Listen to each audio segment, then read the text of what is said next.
Welcome to the only wrestling podcast that covers the WWE developmental system from its inception to modern day. From OVW to MCW to HWA, Deep South, FCW, and much more. Hosted by Brian Asbury and Mortimer Blankenship. Now let's dive into what could have been, what should have been. Welcome to Developmentally Speaking.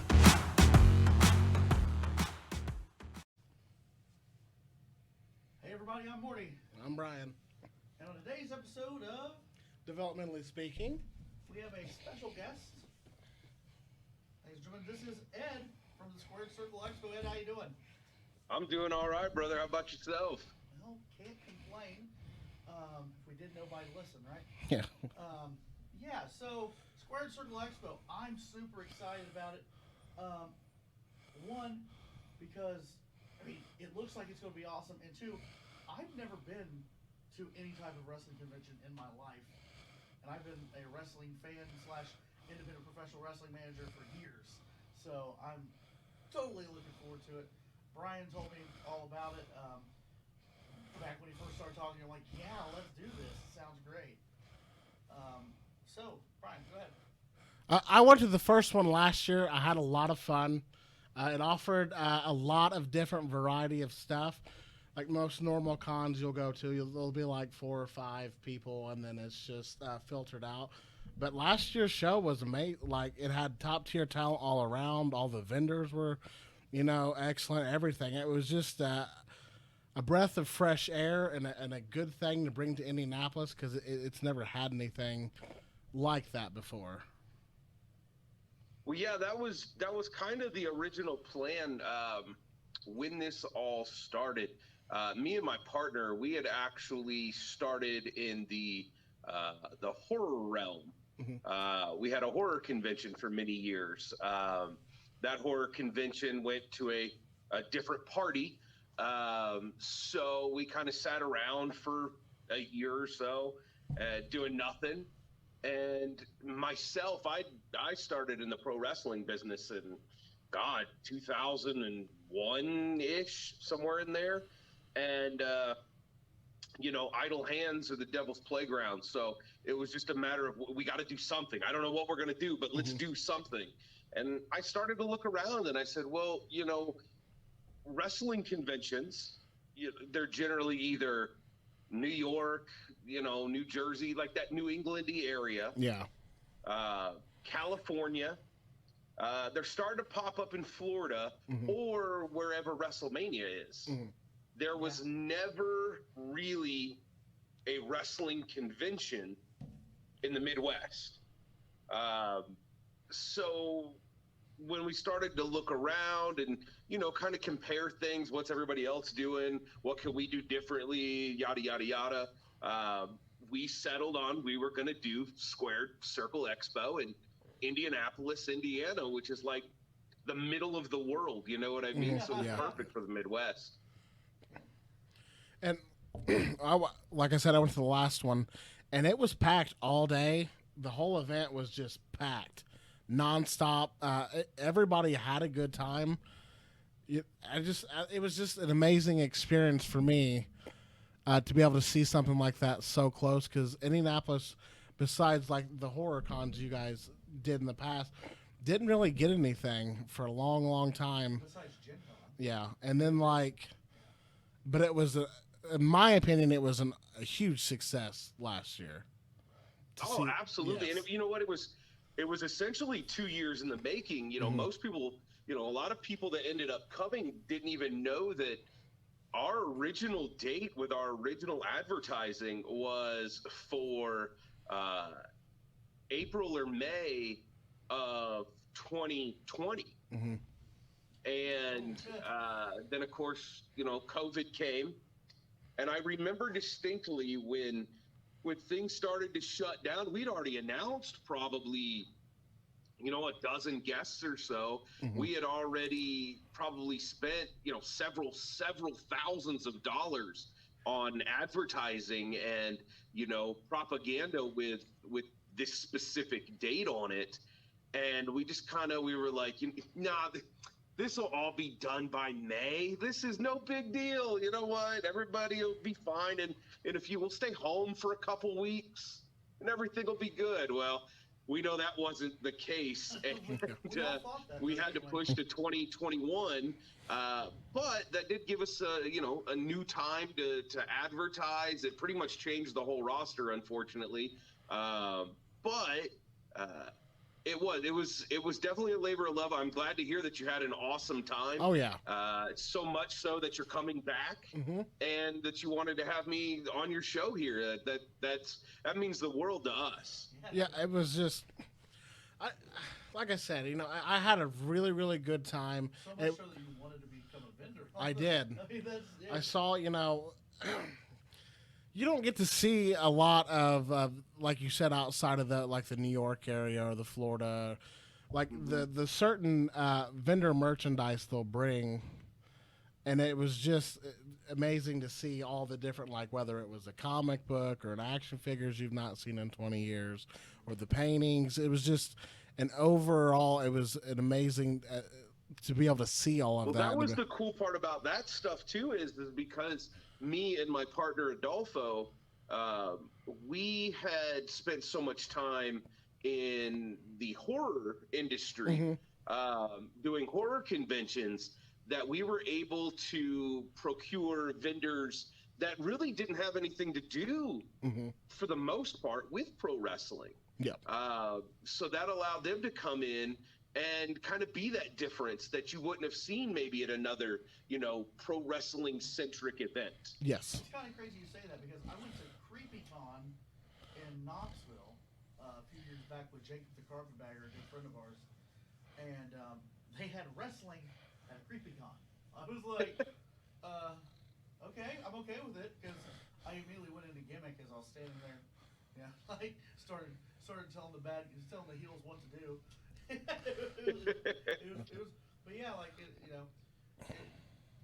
it's almost like I've seen it the years I've been in the business, that the horror conventions or horror industry and wrestling are kind of hand in hand. You see it more and more often. They have that diehard fan base.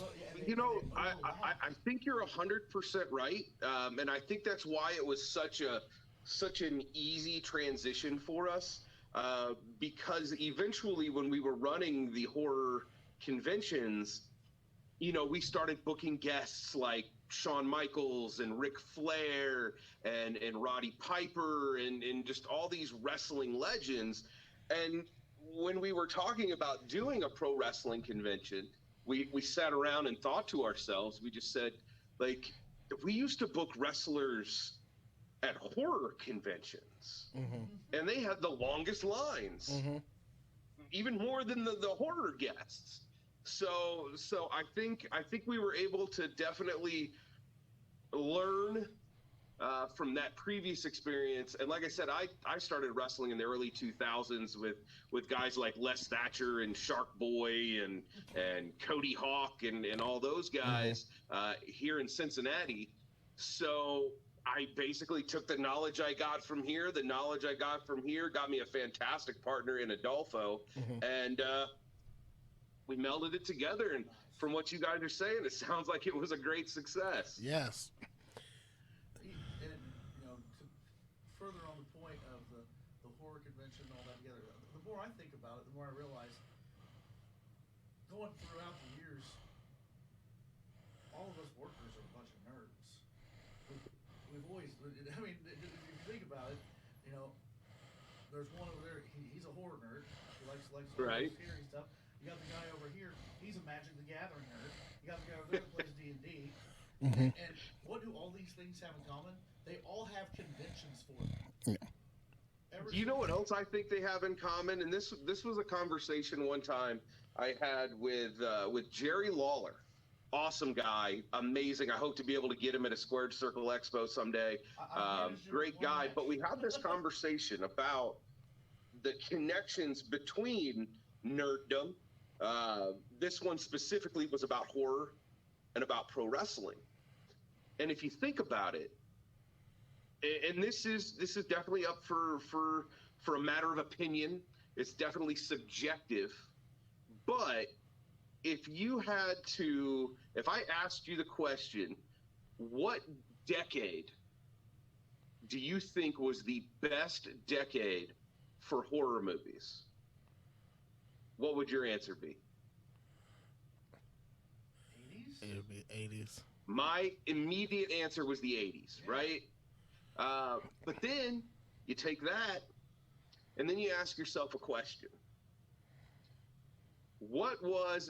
This one might even be more up for debate, but what was if not the biggest booms decade-wise in pro wrestling?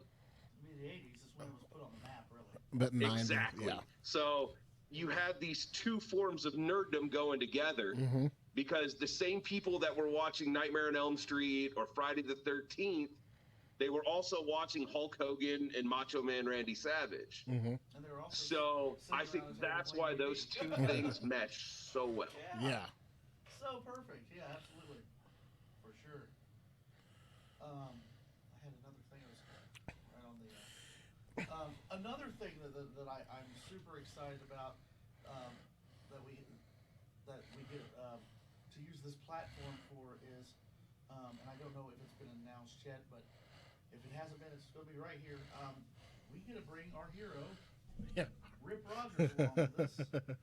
We got the exclusive. I know I talked to you the other day and talked about we were going to try to get it up yesterday, but life has gotten in the way.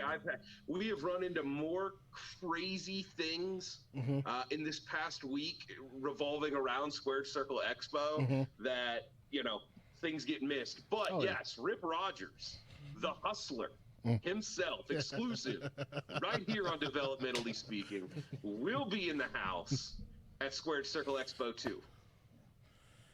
Definitely, I'm excited.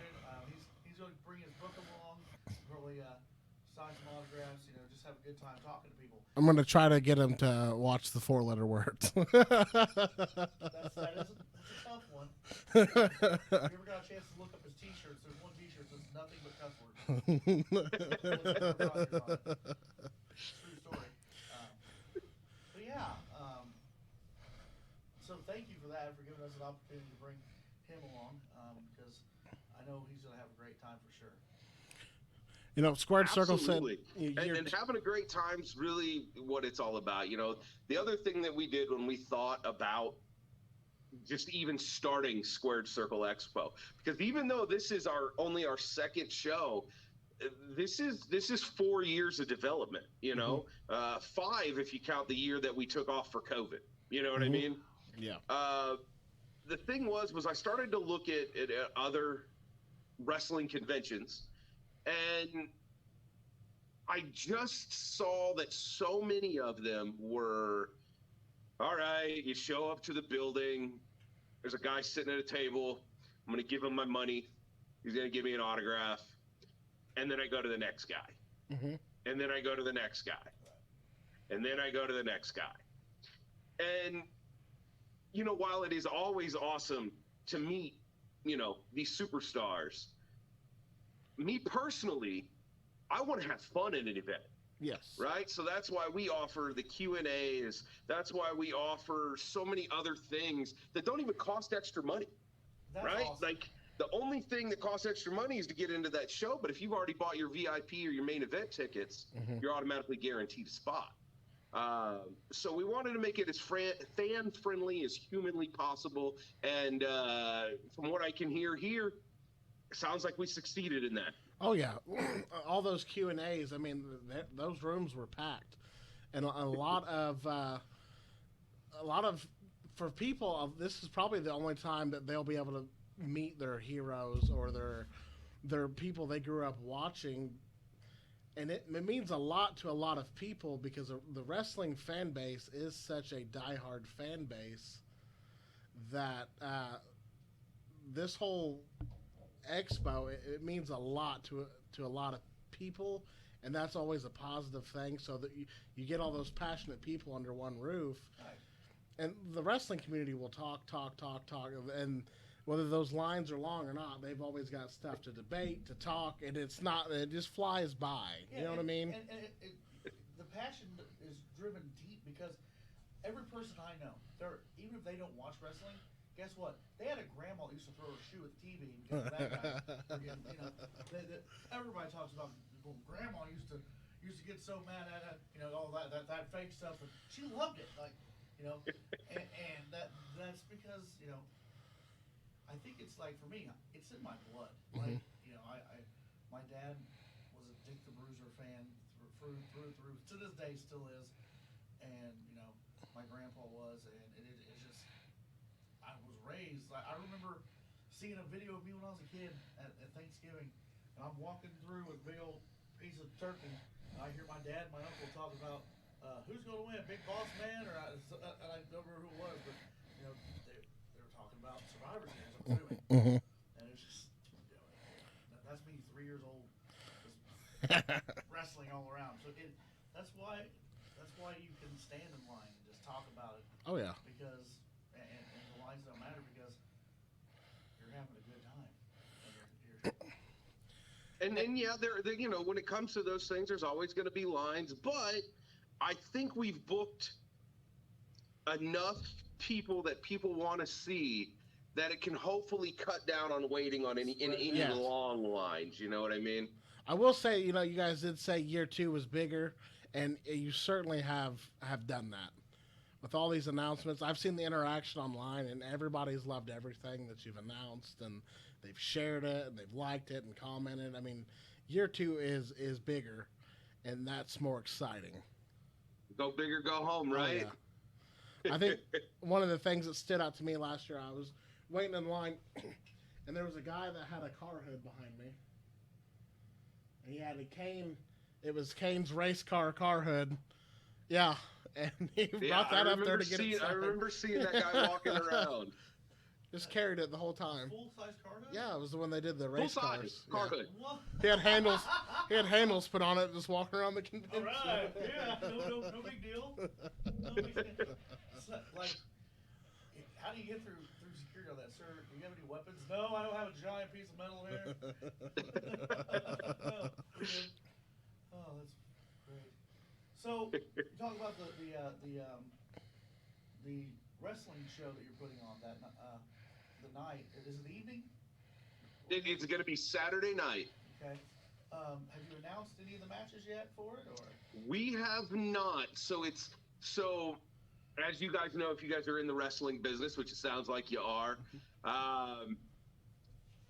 we got to wait just to make sure that all the T's are crossed and all the I's are dotted. Yeah. But what I can tell you is that, one, the Squared Circle Expo heavyweight champion Jake Oman will be defending his SCX title Saturday night, April 16th. And I can tell you that we will also be crowning the first ever Squared Circle Expo tag team champions on April 16th. Well, if there's anybody back there that needs a manager, I'll throw my name in the hat right now for you. Mortimer Blankenship's always up to manage something. Either that or, hey, if you need a commentary team, look at us. We know what we're doing. Yeah, I think this will be awesome. I'm definitely looking forward to talking to wrestling fans, diehard wrestling fans. Mm-hmm. Because you meet the people that, I've watched it before, but I like the people that are just, like you, an encyclopedia. You can go all the way back to whatever date, and I don't know how he does it. I can't remember what I had for breakfast yesterday, but he's got it all figured out. Yep. Well, there will be pro wrestling fans as far as the eye can see in Indianapolis that weekend. Yes, sir.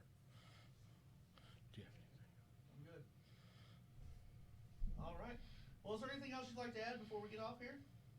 Yeah, guys. Hey, just everybody check out squaredcirclex.com. That's where you can get the hotel information. You can also get the tickets and see the full lineup, which includes, but absolutely is not limited to, the AEW World Champion Hangman Adam Page. Ricky the Dragon Steamboat, the Headbangers, Mickey James. There's so many. My brain is trying to go through that entire Rolodex. Plus, I got to remember not to say anything that hasn't been announced yet.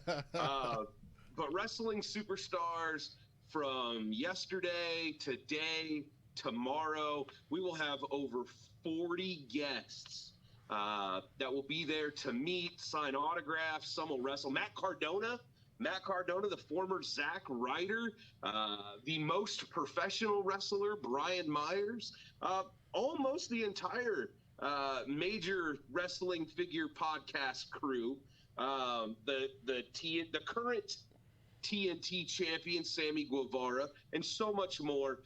Tickets are available there. Find us on Facebook, Squared Circle Expo. We are also on Twitter. We're on Instagram. Tickets. Buy the tickets, guys. Buy a ticket. Come see us. These guys had a good time, so I'm pretty sure you'll have a good time as well. Well, thank you so much. Have a great one. Hey, you guys have a good night as well. Take care. You too. Hey everybody, it's Morty. It's Brian. And thank you for watching today's episode of Developmentally Speaking. If you could, please click that subscribe button. And don't forget to punch that bell icon so you can get notified whenever we go live or drop a new video every Monday. Well, thanks for watching, guys. And we'll see you on the next Developmentally Speaking.